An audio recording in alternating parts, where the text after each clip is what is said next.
नमस्ते। मैं डॉक्टर सोमवीर आर्य आप सभी योग जिज्ञासुओं का स्वागत करता हूं योग दर्शन की व्याख्यान माला के इस कार्यक्रम में। आज हम जानेंगे योग दर्शन के विभूतिपाद के 19वें सूत्र को, जिसमें कहा गया है कि दूसरे की जान में हम जब संयम करते हैं तो किस प्रकार के फल की प्राप्ति होती है। तो भाष्यकार क्या कहते हैं, आइए जानते हैं। सूत्र है प्रतस्य परचित जानम। बहुत छोटा सूत्र है। प्रतस्य परचित जानम। प्रतस्य का अर्थ होता है, प्रत्यय का अर्थ होता है जान।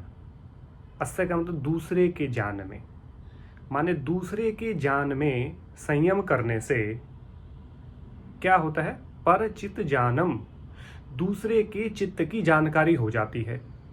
माने दूसरे के जो चित्त में जो चल रहा है, उसके चित्त का जो स्वभाव है, किस प्रकार से, यदि उसका सत्व चित्त है, रज चित्त है, तमो गुण से परिपूर्ण है, चित्त में कौन सा गुण प्रभावी है, किस प्रकार से उसकी जिज्ञासाएं हैं, वो क्या ईर्ष्या रखता है, क्या लोभी है, क्या क्रोधी है, क्या मोह रखता है, किस प्रकार का उसकी मेंटालिटी हम सामान्य भाषा में कहते हैं, किस प्रकार का व्यक्ति का व्यक्तित्व है, उसकी जानकारी हमें होती है। वो होती है दूसरे के जान में संयम करने से। यही सूत्रकार कहते हैं प्रतस्य परचित जानम, माने दूसरे के जान में संयम करने से हमें दूसरे के चित्त का भली भांति ज्ञान हो जाता है। ये सूत्र में कहा गया परचित ज्ञान, यानी कि दूसरे के चित्त का ज्ञान हमें हो जाता है, जानकारी हो जाती है कि किस प्रकार का व्यक्ति है। हम बहुत बार व्यक्तियों से मिलते हैं और अपने अपनी राय एक सुनिश्चित कर लेते हैं कि फला व्यक्ति किस प्रकार का व्यक्ति है। एक सामान्य दृष्टिकोण में देखें, कोई बड़ा बुजुर्ग या आपका कोई घर का बड़ा व्यक्ति, या जिसने बहुत सारा अनुभव किया हो, बहुत सारी साल कहीं सर्विस की हो, या किसी का खासा अनुभव जब होता है, जिसकी पब्लिक डीलिंग ज़्यादा से ज़्यादा रहती है, तो वो व्यक्ति किसी भी दूसरे व्यक्ति को देख करके बता देता है कि ये व्यक्ति लोभी है, या ये व्यक्ति झूठा है, या ये व्यक्ति किस प्रकार का फरेब कर रहा है, या ये व्यक्ति सच्चा है, या ये व्यक्ति ईमानदार है। वो उसके हाव भाव को देख करके सारी जानकारियां बता देते हैं और लगभग वो जानकारियां सटीक बैठती हैं। मैंने खुद भी अपने जीवन में देखे। मेरे मामा जी हैं दिल्ली पुलिस में, अभी तो रिटायर हो गए हैं, लेकिन उनको मैंने देखा, मैंने किसी के साथ कोई व्यवहार किया काफ़ी साल पहले, तो मेरे मामा जी ने एग्जैक्ट बता दिया कि ये ऐसे ऐसे है। तो मैंने सोचा ऐसा नहीं होगा, मामा जी पुलिस में इसलिए सबको शक की नज़र से देखते हैं, लेकिन जैसा मामा जी ने बताया था वैसा वैसा ही मिला। जिन के बारे में, दो लोगों के बारे में उन्होंने टिप्पणी की, एक की तो मैं टिप्पणी मानने को तैयार नहीं था कि वो तो मेरा बहुत अच्छा दोस्त, और दूसरे के बारे में जो टिप्पणी की वो कोई अनजान था, वो उन्होंने मिलवाया था किसी ने। तो मुझे लगा कि वैसे खामखा कह रहे हैं, इनका स्वभाव ऐसा है, पुलिस में है तो। लेकिन जो उन्होंने कहा था, और वो दोनों में से किसी से नहीं मिले थे, पहली बार ही दोनों से मिले थे, जिनके मेरे दोस्त से भी और जिन्होंने उनसे मिलवाया भी। तो जो उन्होंने बात कही वो बिल्कुल एग्जैक्ट मिली। तो मैंने पूछा आपने ऐसे कैसे कहा, जब ये घटना घट चुकी, जब ऐसा मेरे मामा जी द्वारा बोली गई सारी बातें सत्य हो गई, तब मैंने उनसे पूछा कि आपने ऐसा कैसे अनुमान लगा लिया था, आपको कैसे पता चला। तो उन्होंने कहा हमारी जो ऑब्जर्वेशन होती है बहुत डीप ऑब्जर्वेशन होती है। हम व्यक्ति के हाव भाव, उसका बोलने का तरीका, उसका आई कॉन्टैक्ट, उसका कॉन्फिडेंस, उसका ड्रेसिंग सेंस, उसकी सारी चीज़ें हम नोट करते हैं और उस नोट करने से हमें पता चलती है। लेकिन खास बात आप देखिए, मेरे मामा जी से मेरा दोस्त जब मिला जिसके बारे में टिप्पणी की, उसके साथ मामा जी ने और मैंने सफ़र किया, लगभग 1 घंटे तक हम साथ रहे, और जिस व्यक्ति से उन्होंने मिलवाया उस व्यक्ति के साथ आधा घंटा हमने बात की। तो मेरे मामा जी की जो टिप्पणी थी वो उनसे मिलने के बाद थी, दोनों से मिलने के बाद टिप्पणी की। तो बोला मैंने 1 घंटा इसको ऑब्जर्व किया और आधा घंटा मैंने उसको ऑब्जर्व किया, माने उनको अच्छे से मैंने देखा, उनके हाव भाव, उनके बोलने का तरीका, उनके बैठने का तरीका, तो उससे मैंने सटीक बता दिया था कि ये ऐसे ऐसे है, और वो वैसा ही मिला।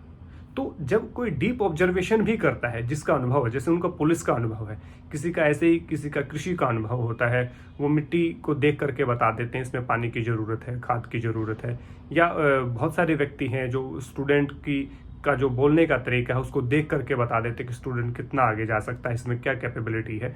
तो इस प्रकार से टीचर भी बता सकता है। बहुत सारे हमारी जो बातें हैं वो सटीक होती हैं।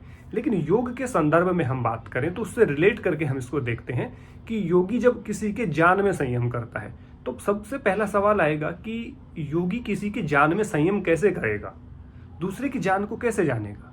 तो दूसरे की जान को जानने का सबसे आसान तरीका है, जो मेरे मामा जी ने जिस तरीके से जाना, जब टीचर एक स्टूडेंट के हाव भाव को जानता है, एक पशु व्यापारी पशुओं के को देख करके उनके हाव भाव से पशु का अंदाज बता देता है, तो ऐसे ही कोई मौसम वैज्ञानिक है, कोई राजनीतिक विशेषज्ञ है, वो अपनी राजनीतिक परिस्थितियों को देख करके राजनीति की सटीक टिप्पणी करते हैं।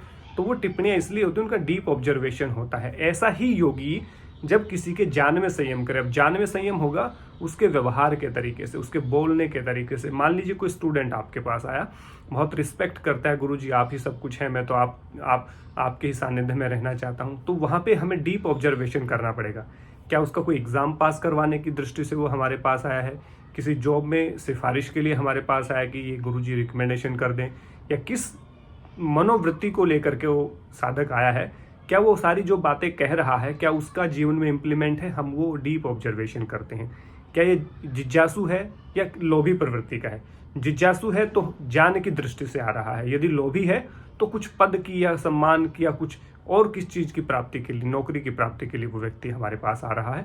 ऐसा डीप ऑब्जर्वेशन हम उसकी क्रियाकलाप, उसके बोलने का तरीका, उसके करने का तरीका, करनी और कथनी में अंतर देखने का तरीका, उसको जो डीप ऑब्जर्वेशन हम करते हैं वो होता है किसी के जान में संयम करना। अब जब योगी जिसका पहले से चित्त एकाग्र हो चुका है, ऐसा व्यक्ति चित्त जब एकाग्र है, निरुद्ध अवस्था को प्राप्त हो गया है, वो व्यक्ति जब किसी के क्रियाकलापों को देखता है, तो सामान्य व्यक्ति जैसे पुलिस वाला देखता है, कृषि वाला देखता है, पशु व्यापारी देखता है, टीचर देखता है, इन सब के देखने के अलावा जैसे जज देखता है, जज के पास बहुत सारे मुकदमे डेली आते हैं कोर्ट में, तो वो देख करके उनको अंदाज लग जाता है कि किस प्रकार का व्यक्ति है। तो ये सामान्य ऑब्जर्वेशन है जो सामान्य व्यक्ति द्वारा समय समय पर की जाती है। कोई पुलिस महकमे में अलग अलग महकमों की जो ऑब्जर्वेशन होती है, हम जो पब्लिक डीलिंग का काम करते हैं, जो नेता लोग होते हैं, वो उनका भी डीप ऑब्जर्वेशन होता है। इसी प्रकार पत्रकारों का भी एक अपना डीप ऑब्जर्वेशन होता है कि किस व्यक्ति से किस प्रकार के सवाल पूछने, कौन व्यक्ति का वीक पॉइंट कहाँ है, स्ट्रॉन्ग पॉइंट कहाँ है। तो सारी डीप ऑब्जर्वेशन होती है, सामान्य बोलते हैं। लेकिन जब योगी कहीं किसी में ऑब्जर्वेशन करता है, किसी की क्रियाकलापों को ध्यानपूर्वक देखता है, क्योंकि चित्त एकाग्र है। अब किसी पुलिस वाले का चित्त एकाग्र हो जरूरी नहीं है, किसी टीचर का चित्त एकाग्र हो जरूरी नहीं है, किसी कृषि वैज्ञानिक का चित्त एकाग्र हो जरूरी नहीं है, किसी पशु व्यापारी का चित्त एकाग्र हो वो जरूरी नहीं है, किसी अन्य राजनेता का चित्त एकाग्र हो जरूरी नहीं है, किसी और पब्लिक डीलिंग करने वाले का व्यक्ति का चित्त एकाग्र हो बिल्कुल भी जरूरी नहीं है, जितना के एक योगी का चित्त एकाग्र होता है। तो योगी का जो चित्त एकाग्र होता है वो थोड़ी सी क्रियाकलाप में, पहली मुलाकात में ही, पहले हाव भाव में ही, पहली 5 मिनट में ही, 4-5 मिनट में ही वो सामने वाले व्यक्ति के चित्त का उसको ज्ञान हो जाता है। अब यहाँ हो गया उसके क्रियाकलाप, उसको बैठने के तरीके से, उसके बात बोलने के तरीके से सबसे योगी आराम से उसका अंदाज लगा लेते हैं। बहुत सारी कहानियाँ आपने सुनी होंगी, कथाएं सुनी होंगी। कोई भी गुरु के पास कोई बात लेकर के जाता है तो गुरु उसको बता देता, तुम विचलित हो, तुम ऐसा करो, बगैर समस्या पूछे उनका समाधान गुरु बता देते हैं। वो इसीलिए बता देते हैं क्योंकि गुरु को पता होता है कि इस जो हमारा शिष्य आया है, जो हमारा डिसाइपल आया है, वो किस प्रकार से चिंतित है, जबकि इस प्रकार चिंतित नहीं रहता।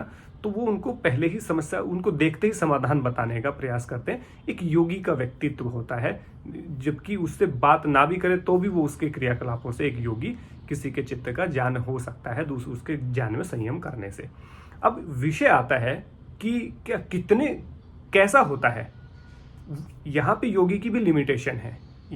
ये योग वाले व्यक्तियों को स्पष्ट रूप से जान लेना चाहिए। अब चित्त को जान लेने से, चित्त का जब ज्ञान होता है तो चित्त में द्वेष है कि प्रेम है, अहंकार है कि समभाव है, किस प्रकार का भाव है ये जानना है। तो ये तो पता चल सकता है योगी को कि इसके चित्त में द्वेष है, इसके चित्त में लालच है, इसके चित्त में भय है, इसके चित्त में संभाव है, इसके चित्त में प्रेम है। लेकिन ये नहीं बता सकता कोई योगी कि किसके प्रति ईर्ष्या है, किसका लालच इसको है, किससे भय इसको है, या किससे ये प्रेम करता है। ऐसा पता लगाना नामुमकिन है। यहाँ योगी की भी लिमिटेशन है, एक दायरा है, एक सीमा है। तो उस सीमा को भी हमें भली भांति जानना है और सभी व्यक्तियों को बताना है कि दूसरे के चित्त का ज्ञान होने का अर्थ ये है कि उसके चित्त की मनोवृत्ति कैसी है, उसके चित्त की वृत्ति कैसी है, माने वो सात्विक वृत्ति है, राजसिक वृत्ति है, तामसिक वृत्ति है, इस बात का उसको पूरा पूरा ज्ञान हो जाता है। परंतु किसके प्रति लालच है, किसके प्रति भय है, किसके प्रति द्वेष है, किसके प्रति ईर्ष्या है, किसके प्रति दयालुता है, ये पता लगाना असंभव है। तो लेकिन ये पता चल जाएगा कि ये किस प्रकार का व्यक्ति है, उसके व्यक्तित्व का एक योगी को भली भांति ज्ञान होता है।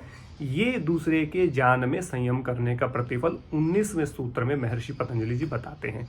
तो ऐसे ही संयमों के और भी जो व्याख्यान हैं और भी जो सूत्र हैं उनको लेकर के आपके सामने प्रस्तुत होता रहूँगा।